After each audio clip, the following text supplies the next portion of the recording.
Chris here for FYP TV as Palace beat Chelsea 2-1 after going 1-0 behind with goals from Wilfried Zaha and Christian Benteke. In a game that they didn't dominate, they didn't have the lion's share of possession and didn't have the most shots on target. Palace came out victors to win the fourth game in a row and to widen the gap from us from the relegation zone and to drag in a few of the so-called bigger clubs above us.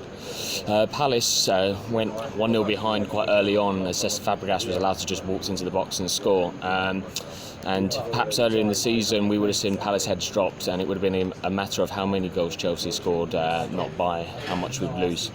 But Palace showed instant resilience, excellent interplay between Christian Benteke and Wilfried Zaha, put in Wilf and he squeezed the ball past three defenders and Courtois to level up.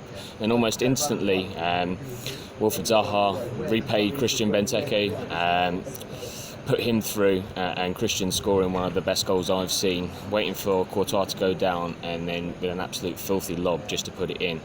And I turned to those around me and I said, we've scored too early. 11 minutes in and we're 2-1 up sort of thing, leaving, well, almost 90 minutes worth of defending to come given the additional time that we had. But by word did they defend.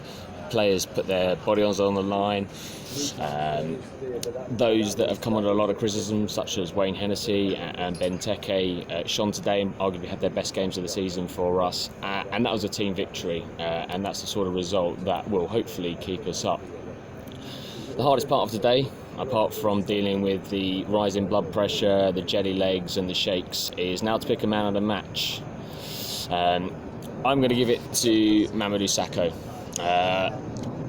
A man with questionable attitude when he joined, but undoubtable talent. That man has completely changed our fortunes and has basically instilled discipline and the ability for us to feel like that we can keep a clean sheet or we can go on and to win games.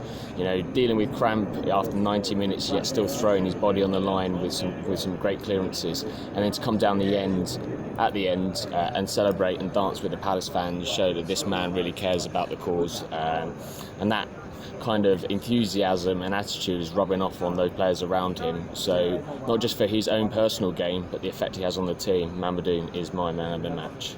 I've been Chris Windsor, reporting for FYP TV. Make sure you give us a follow on Facebook, Instagram, Twitter and Snapchat. Have a good evening and up the Palace.